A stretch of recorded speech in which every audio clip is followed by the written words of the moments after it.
Yes, please. So now we will have, for the final part of our session, half an hour, panel discussion about the challenges and opportunities we have to,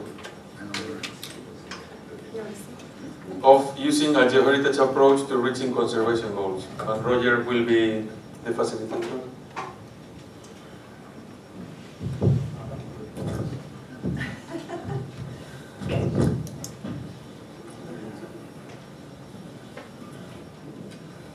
I want to start off slightly provocatively because whilst one of our challenges specifically about achieving HE target 11, which is all about percentage coverage, after all, the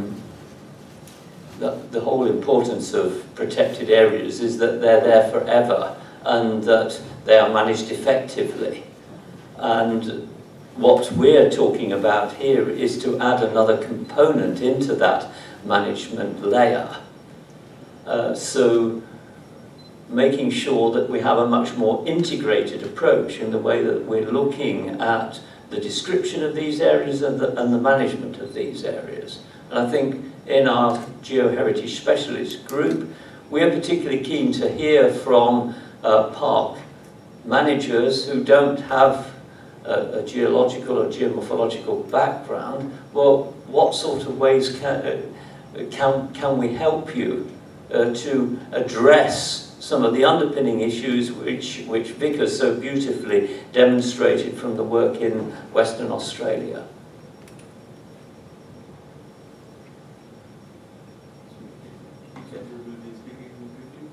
Yeah, good. It would be quite good for you each to introduce yourselves as well. Thanks, Roger. My name is John Gordon. I'm a geomorphologist. I've been working in conservation, geoheritage conservation for quite a number of years now. Started off working on selection of sites specifically for geoheritage interest based on scientific criteria, but I'm now broadening my interests out into looking at the wider links between geodiversity and biodiversity, and starting to think about the functional links and the value of the approach that's been described as conserving the stage on which biodiversity operates. I think that's probably enough.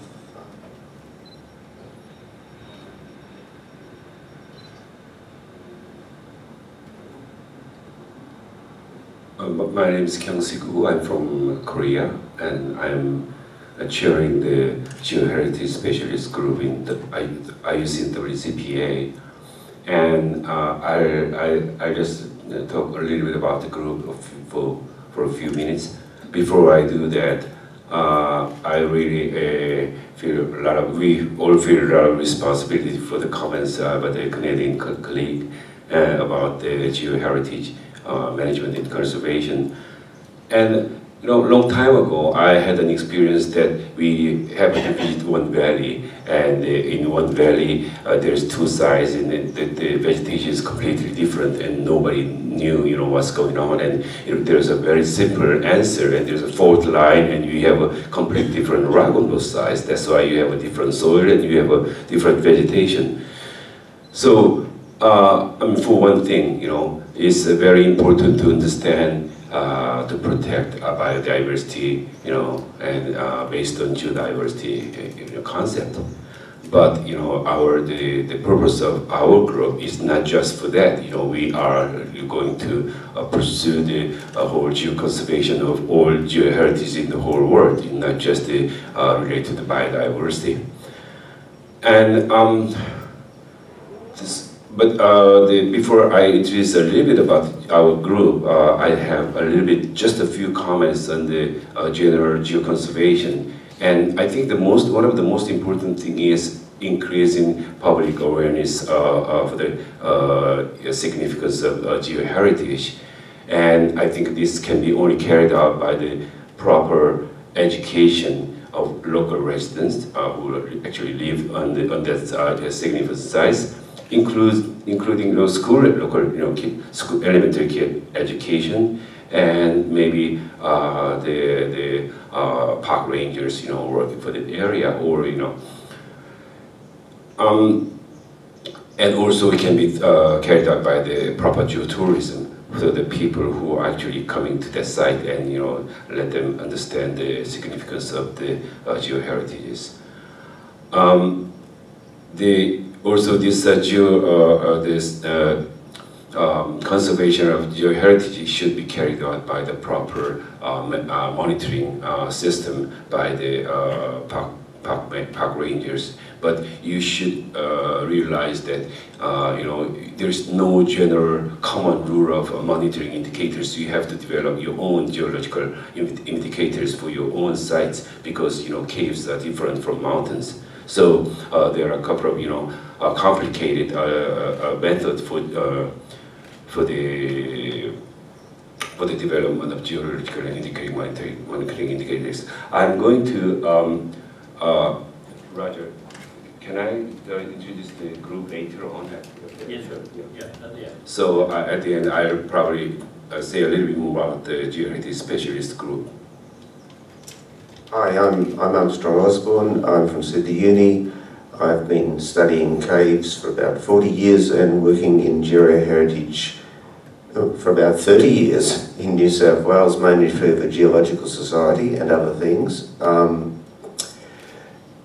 I think one of the important ideas that we need to think about is training in earth science for National Park staff is something very important.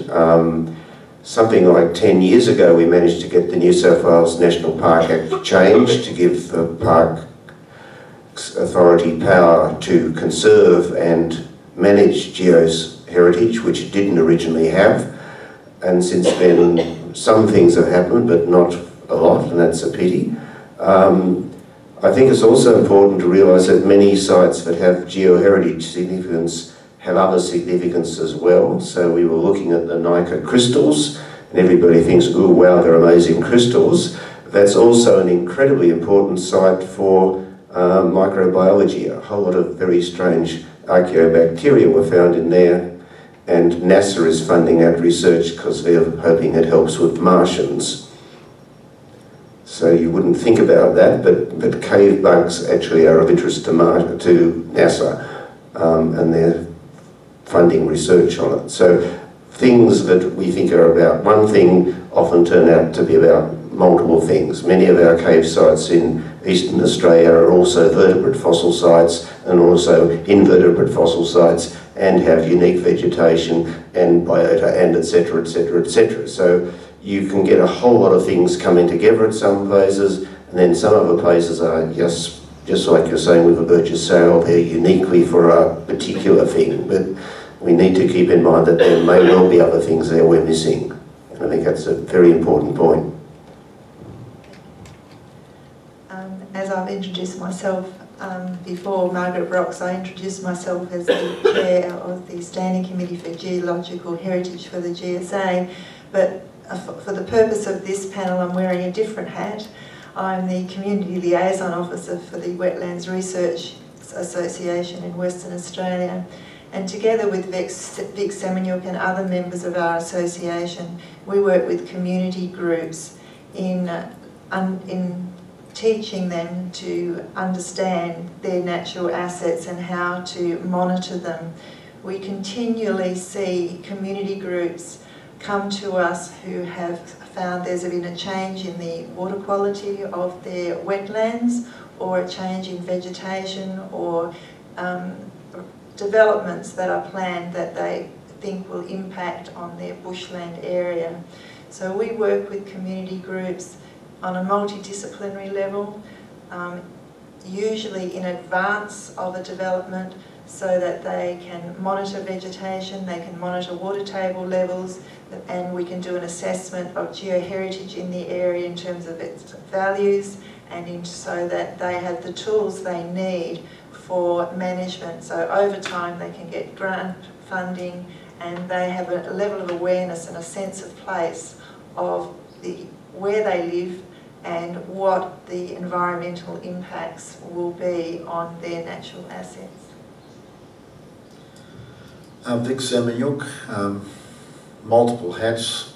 I'm a geologist and an ecologist and geopractitioner. I've been a geopractitioner for 40 years. It wasn't called geoheritage when I started, but it's become that. Before I was just in geoconservation. I reflect everything that Margaret said because I work with her in the Wetlands Research Association. That's who I'm representing here today.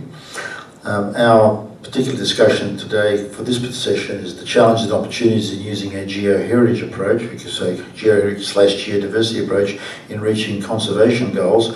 The previous session was filling the gap between theory, policy and practice, and I hope what we are going to do here is show that while we have a lot of theory that's been presented, it hasn't yet got into policy, certainly in Australia, and the practice of it, for me, is actually educating the local community, the people who own the land, whether they're Indigenous or whether they're the people who take responsibility for their local patch of bush, and that's the practice.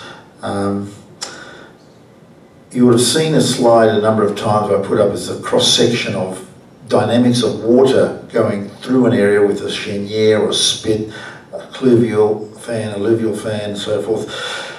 I've used that a number of times because as a mangrove worker, I've found that mangrove ecologists come into an area, map vegetation or collect vegetation and get mangrove biodiversity and have no understanding of what created that diversity.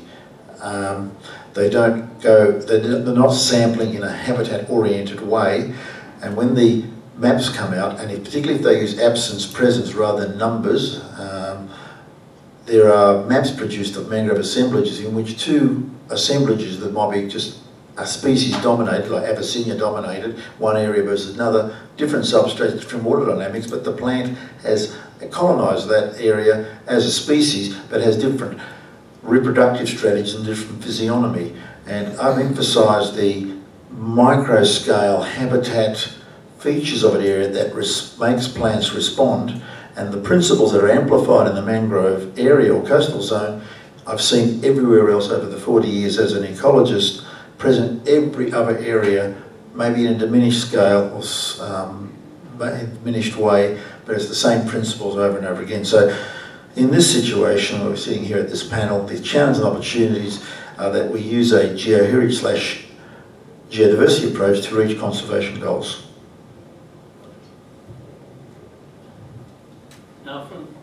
Now from the floor, you know, I think a lot of people are, as we've found at our little stand, come up and say, well, I don't really understand this, you know, what do you mean that language is very technical? I mean, there are some of you here who work in protected areas. The whole point of setting up the Geoheritage Specialist Group of WCPA about a year ago was to help our colleagues in WCPA and the more general community who are managing and working in protected areas factor those considerations in to achieve, you know, the real end goal, which is not actually target 11 at all. It's actually perpetual protection through excellent management. What sort of reflections do you have from the audience of the sort of things that you don't understand or you would like our group to do, to be perfectly honest, to help you in your work? Any offers? Yeah, please.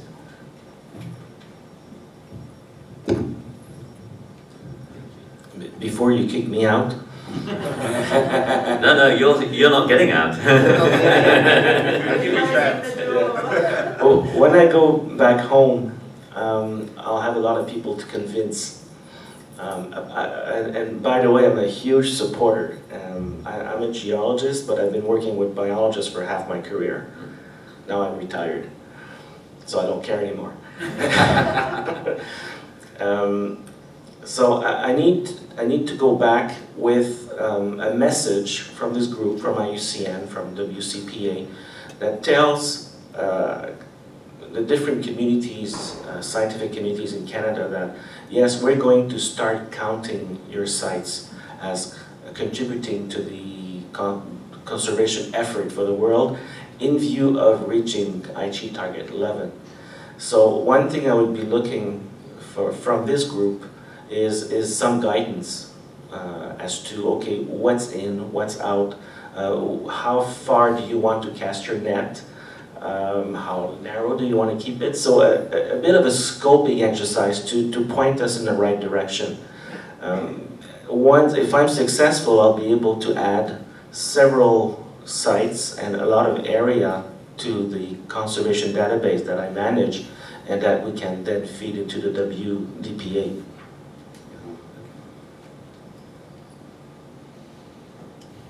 You want to spark on that? No. I think the I've lost the thread. Roger, I think well, I can. Please go there. Yeah. Patrick, you want to say something? Give it first. You're not going to respond to him? No? Shall I? Will you? Yes. I will. Sorry. Patrick McKeever, Head of Earth Science in UNESCO. And maybe you haven't heard of the global geoparks.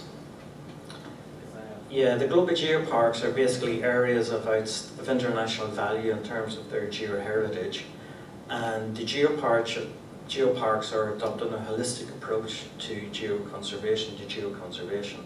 So the idea here is that you have a wide area, such as Subabre, which Enrique showed in his presentation.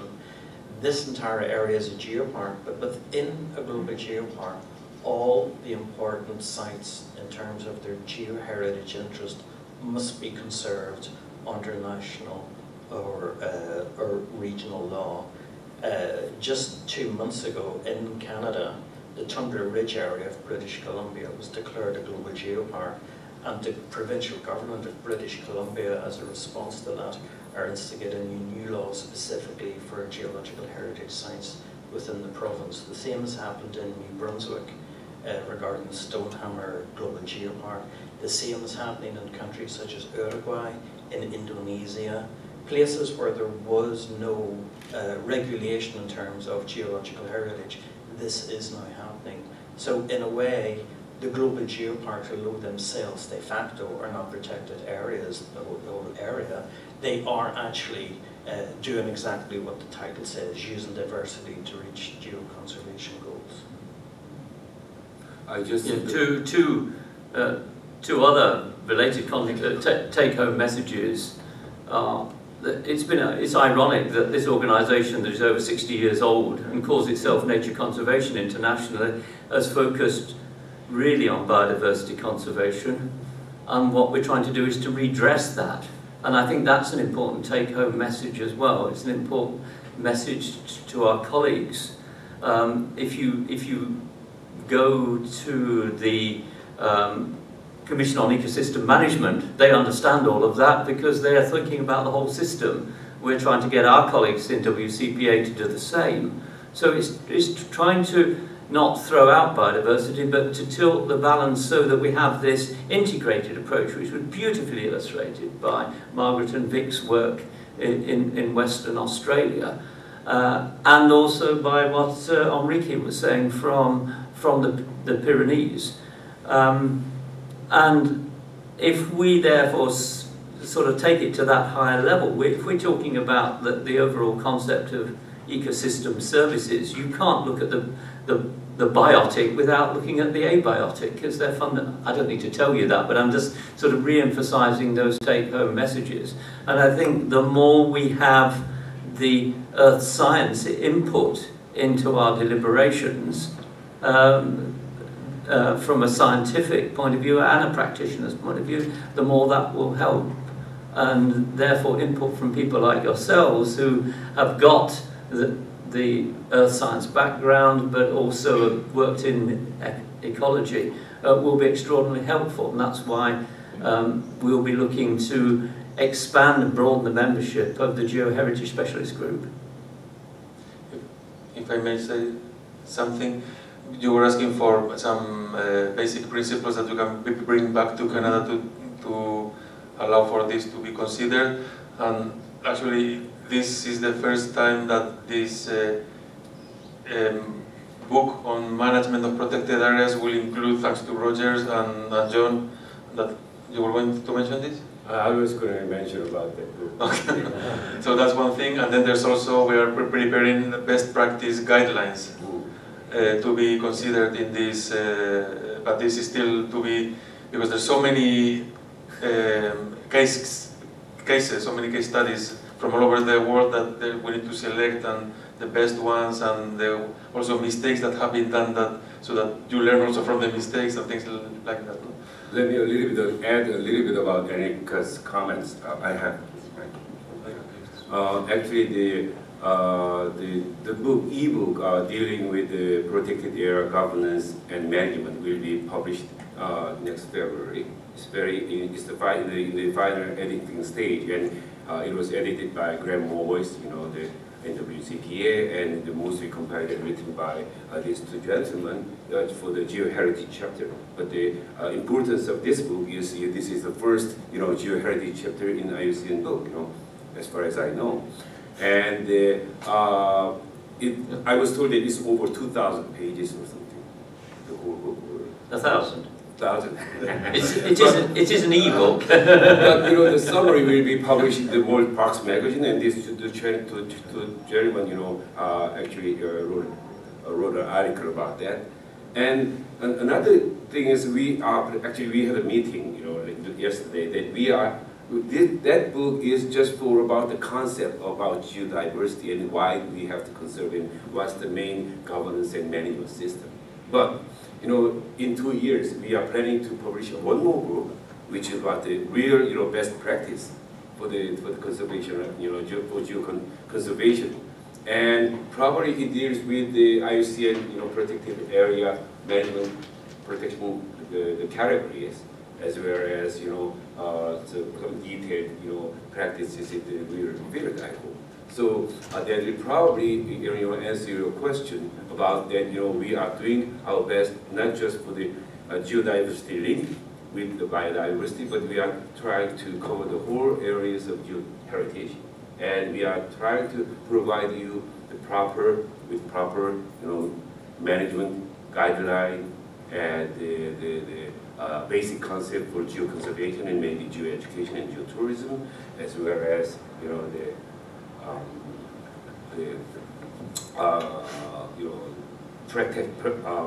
as well as the practice guidelines in the near future, maybe 2 years, and he is here responsible for that. Sure.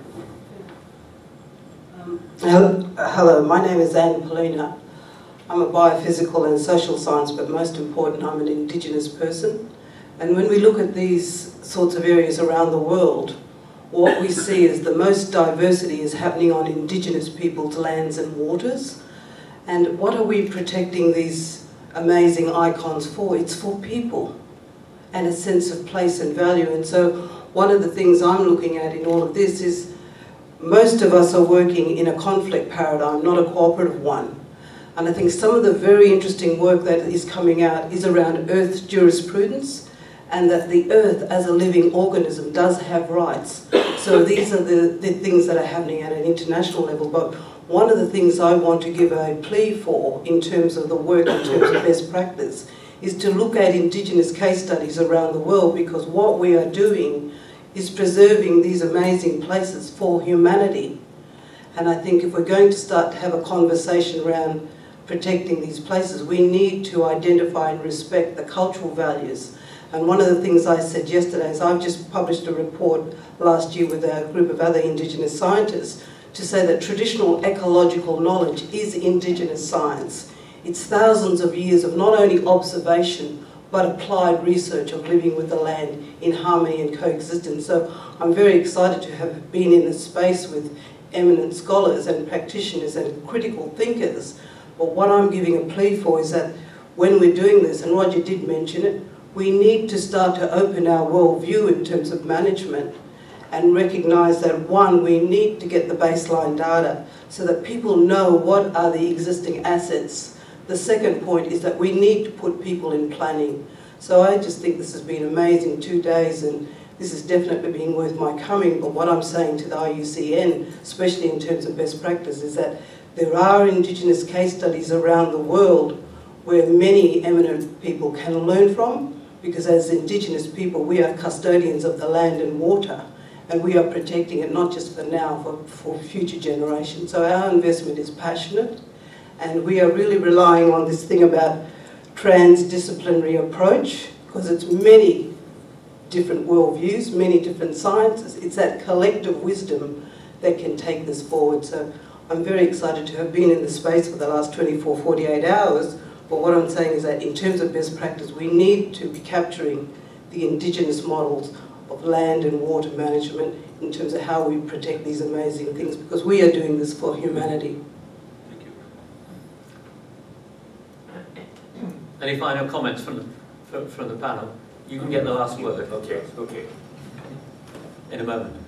John, yes. I think one of the key messages to take home is that we live in a dynamic environment, and unless we understand the physical principles, the geomorphological processes, then it's going to be extremely difficult to protect biodiversity, to conserve biodiversity.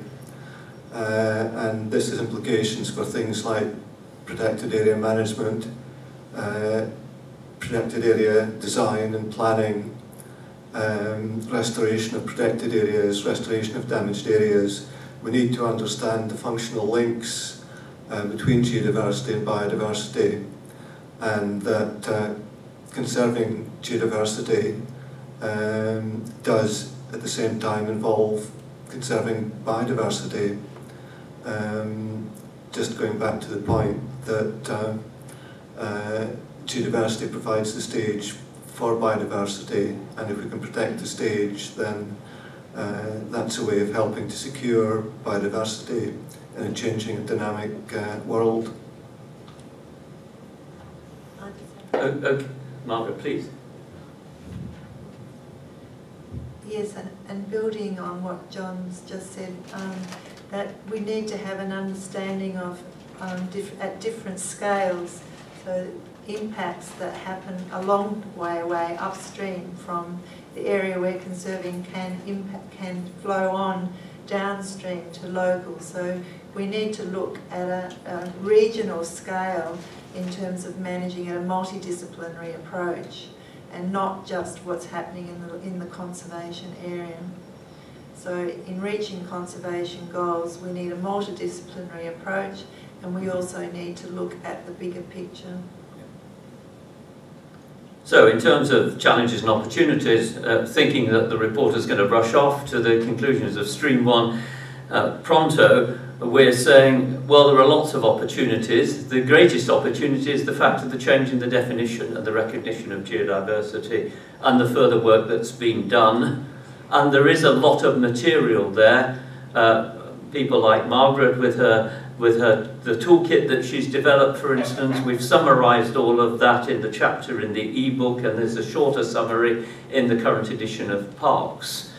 So trying to make sure that there is awareness about the material available is important. The second thing is really for us to ensure that we communicate in a way, and we use language in a way that's understandable to all of our colleagues. And I think that's an important message. It goes, I think, without saying, but it's still worth saying it, that the abiotic approach is fundamental if we're going to achieve the real long-standing management and success of protected areas. And in a sense, the challenge from now on, but particularly from whether we achieve the 2020 target or not, if these areas are just paper parks, which they may be, that's going to be useless. But the more we can ensure that in getting this holistic approach, which links the abiotic and the biotic and brings in all of the knowledge streams, both modern scientific and more traditional ones, the better chance we have of achieving that. Thank you all for coming. I'd like to ask come sit here. Our chairman, just to flag up one or two things as we close this session. Over to you. Could you click the 10A, go to the next screen? Okay. Well, for some of you who may not know, the Geoheritage Specialist Group was established last November, and you can see you can find the homepage under the WCPA activities, and we have a Geoheritage session sector there. And we now have steering committee members for about 20 people from all over the world. And we try to have a very close affiliation with the UNESCO assisted geopark that Patrick mentioned, and I think it's one of the best programs in the world now. You can to have a proper geoheritage conservation as well as sustainable utilization. And also we are very intimately closely working with the IUCN World Heritage Program team. And maybe we'll have some other collaborations in the future with other organizations. And we'll, in the near future, we'll invite individual membership of the Geoheritage Specialist Group for the experts with enough experience on various aspects of geoheritage. So if you are interested in joining the group, please let me know after this meeting is over. And finally, I really would like to thank Enrica and Margaret to organize these whole pavilions and sessions. And it was a promise, within our group that Enrica will be responsible for organizing this stream, and she's been collaborating with Margaret very well, and I really do appreciate that. And I also would like to show my deep gratitude to Vic. For your support and in everything, financial support, your effort, and for field trip and other things. So we do really appreciate your help and support. And but above all, thanks to all the attendants of the Stream 1 and one session, and all the people who showed the interest on geoheritage and the support to the GSG, IUCN, and WCPA. And I can promise, as a chair of this group, I can promise that we do our best to promote activities of the GSG for geoconservation, geoeducation, and geotourism with sustainable development. Thank you.